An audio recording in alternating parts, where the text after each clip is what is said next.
Morning YouTubers, welcome back to my channel and for the third episode of the workshop, ultimate man cave, office, garden room, whatever you want to call it.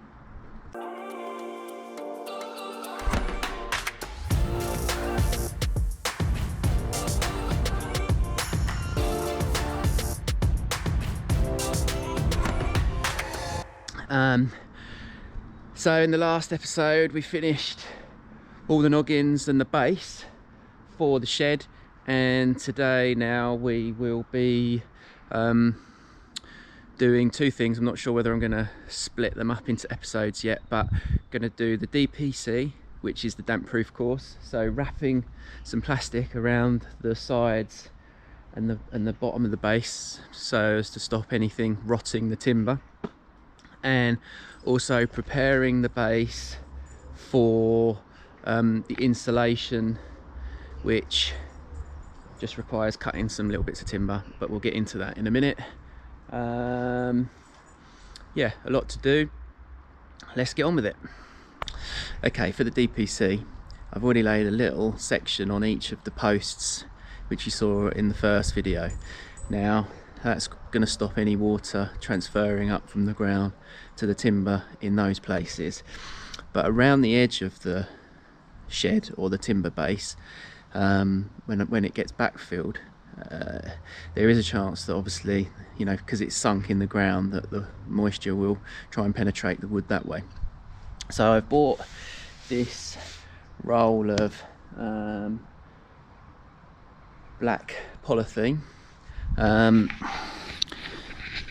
It's 4 meters by 15 meters, capital damp proof membrane, so it says there, if you can read that. So I need to roll it out and cut it into the lengths that I need.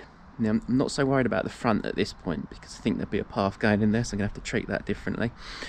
But I need to do the sides and the back, so I want a 1 meter overlap around each of the corners because moisture can travel.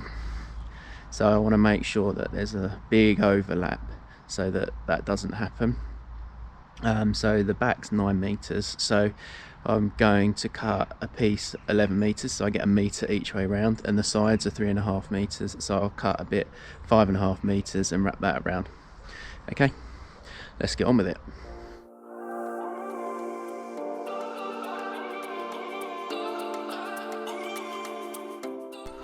Okay, so I've cut my 3 sheets, and I think I'm probably going to start on the ends.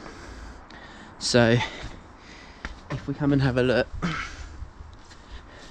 you can see this is where one of the posts is. So I want to slide the polythene underneath so it comes past the post by 5 centimeters, something like that, and then it's going to come round and wrap up the side.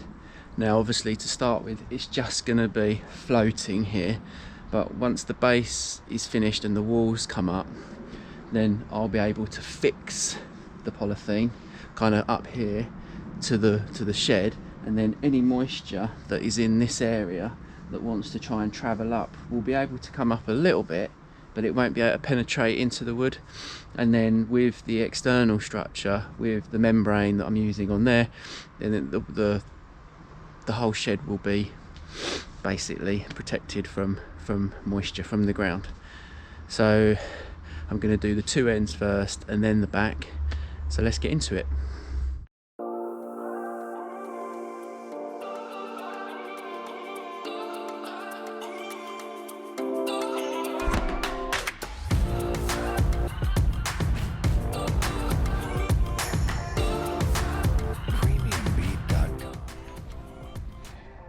Okay, so we've got the DPC polythene in and tucked underneath, so it runs all the way around, and you can see it sits on the pads, and that keeps it from raising up. It just needs a little bit of tightening here and there, and then what happens is the floor will go on. Let's come down here. So what happens is the floor goes on, we insulate all of this area, then the floor goes on, or the subfloor, and then this just wraps up the side of the building, so to perform like a vapor barrier sort of seal, like a damp proof seal. And then round the back, which is quite dark down here, that can be backfilled. Might be soil, I might soil it, it might be stone. I'm not sure yet, we'll worry about that later. But what the important thing is that the damp won't be getting in the back or the sides. I probably will do the front, but because of the doors it's a little bit different, and that can be done once the floor's insulated, because I can just feed it under from the front once I know exactly what's going on. So the next thing to do is to start insulating the floor. Before I do that, I'm going to cut some little, what I'm going to call stops, and they're just little blocks of wood. I'll show you them once I've cut some, and I'm going to attach them to the frame so that when the insulation goes in, it stops the insulation from falling through. So yeah, so nothing. Let's get on with it.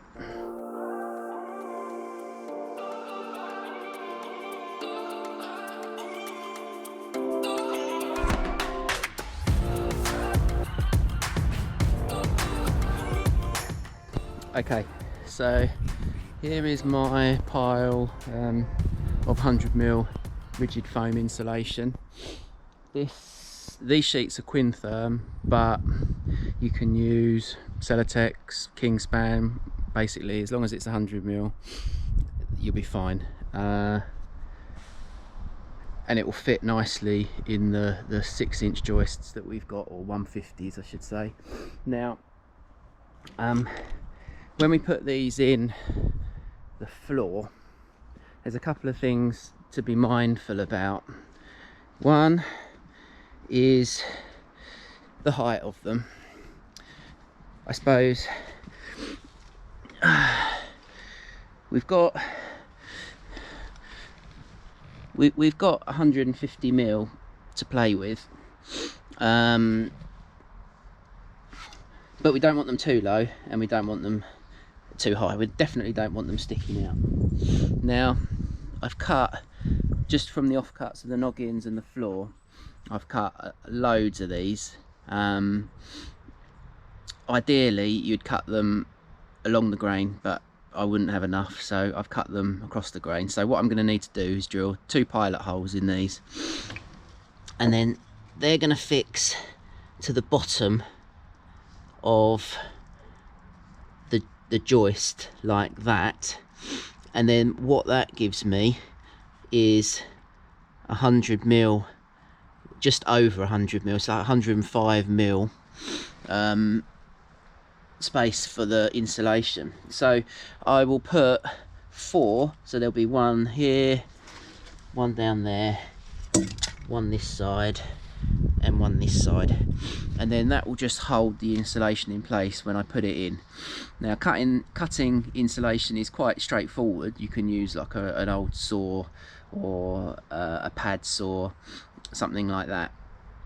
But it always cuts, it always ends up cutting on an angle, so you've got the right measurement, but then when you come to put it in, it's either too big or too small. Now you don't want it too small, because then you have gaps around it, which then compromises the thermal integrity of the floor. So, but having a small gap around it, which you can then fill with expanding foam, is perfectly acceptable. And what we'll do is we'll cut them about 5mm small, so then you have like 2.5mm gap all the way around, approximately, and then we'll get them in, and then they'll just lay on these stops, which stops them falling through onto the ground over time. I suppose as you're walking over them and the vibrations in the floor, nothing's going to fall out of place, so then you're still going to have a nice insulated floor in 15-20 years time. Okay, let's get into it.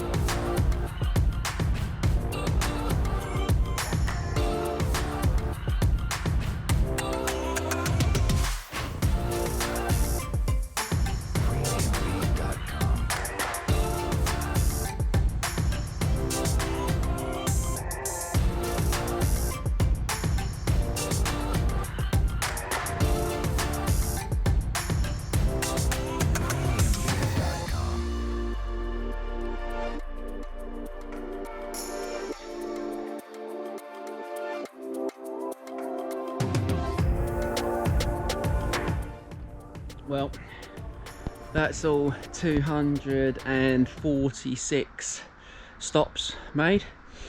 Slightly underestimated the size of the bucket I was going to need. It doesn't even include those ones up there.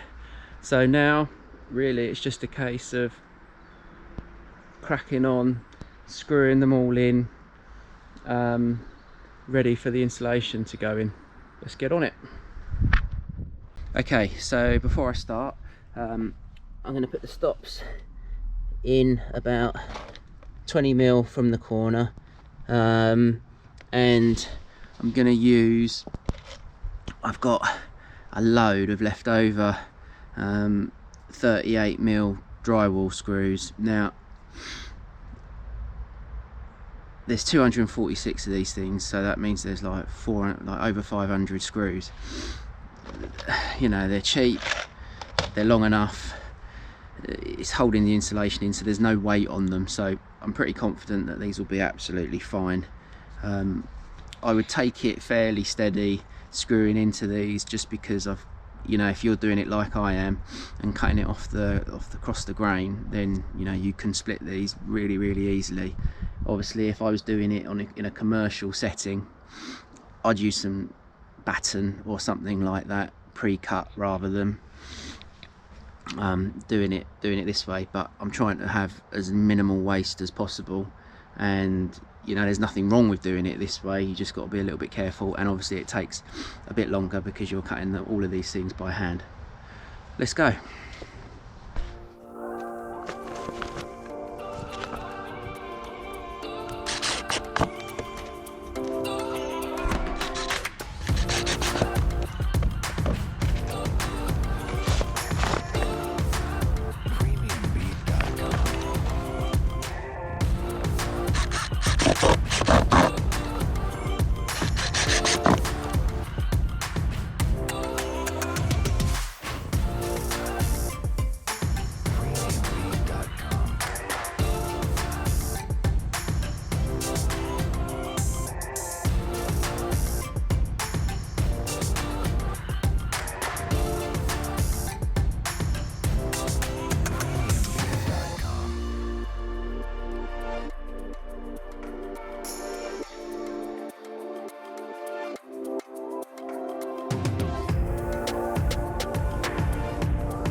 So, a couple of little tips. If you're doing it this way with the stops, then when you drill them, drill 2 at a time. Obviously it makes it twice as fast, and it was my 10-year-old son that gave me that tip. Well done. That made that a lot easier. Also, the other thing that I have been doing, that you'll see from the video, is I get a load of the stops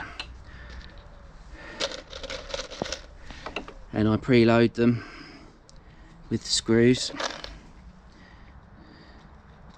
like that, and now that makes, although that takes a little bit of time to do, it makes installing them much quicker, and you can get through quite a lot quite quickly.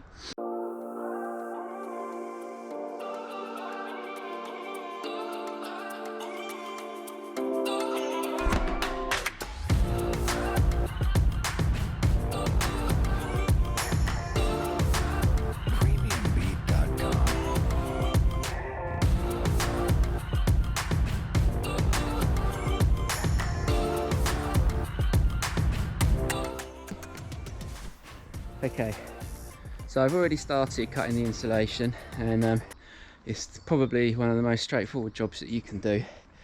It comes in big sheets, I'll show you those in a minute. All you have to do is measure the distance between your joists. So this one is 405, as you can see maybe. So then you take that back to your sheet. So the sheets come in to 2.4 meters long by 1.2 meters wide, as most sheets of building materials do, so it's all pretty standard. And then what you do is you get your measurement, and I'm going to take 40 mil. It was 405, so I'm going to make it 5 mil smaller, so I've got a slight gap around it. So you put your finger on the edge at the right measurement, and then you just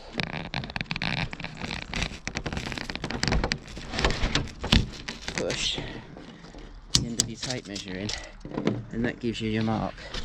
And you do that again down here, and that gives you your mark. So then you have your mark, your distance, and then you get your level, and you put it on. Again, this is quite tricky to do with one hand. So you line it up. I'll hold it in place there with my foot, and then you drag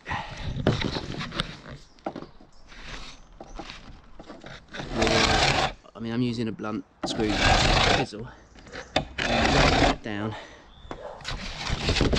and that gives you your line. Now, as I said earlier,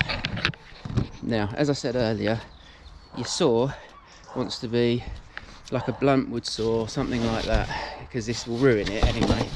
But what I found is a block saw for cutting Durox blocks, like lightweight building blocks, and it's an absolute dream. It goes through it really nicely.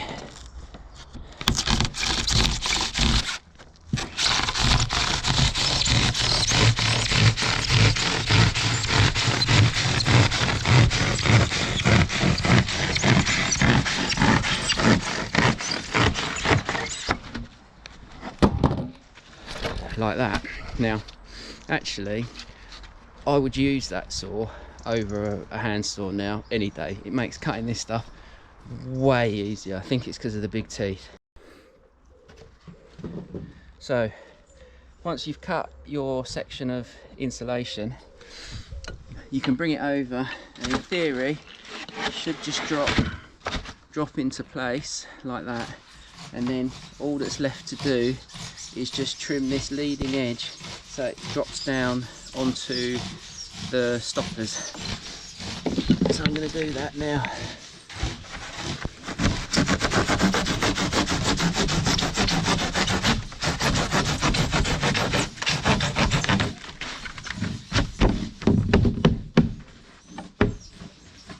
Just like that.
As you're insulating the floor and you get to the middle section, you're going to remember the bolts that we put in. Now, you could leave them like that, but it's going to end up damaging, taking out quite a deep part of the insulation, and it's a bit of a pig to get in. So I'm just going to use my hacksaw just to trim them off quickly. Shouldn't take too long, and then it will make getting the insulation in this section a lot easier.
Okay, so finished the insulation of the floor, done the whole thing, had half a sheet left over, which is great because I can use that in the walls or the ceiling, different places. There's still plenty of insulating to do further on in the project. As you can see, and you'll see from the time lapse, that I have finally put the front DPC in.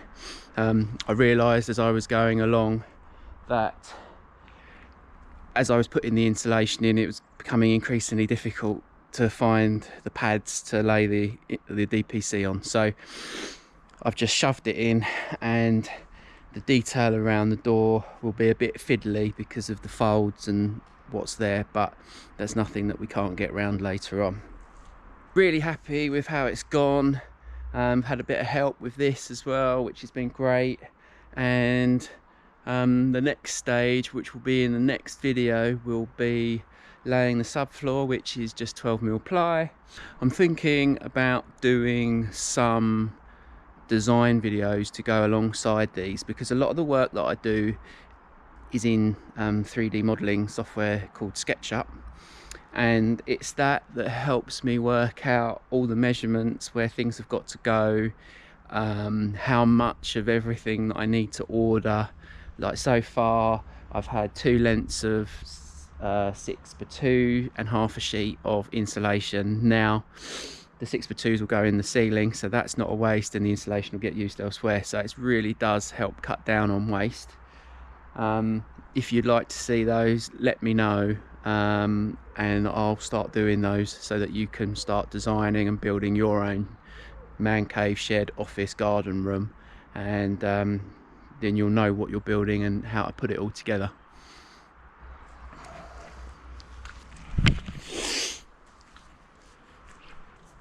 Okay, so that's it for this episode. Thanks for watching. Like, subscribe, watch episode number 4. If this is the first episode you've watched, go back and watch 1 and 2. They'll get you to this point, and then obviously if you subscribe, then you'll get notifications when I release the next one, and you can just follow along and build your own. If you are building your own and you've got any questions, comment below and I'll do my best to answer them. Send me pictures, whatever you want, it's all good. Until the next time, peace.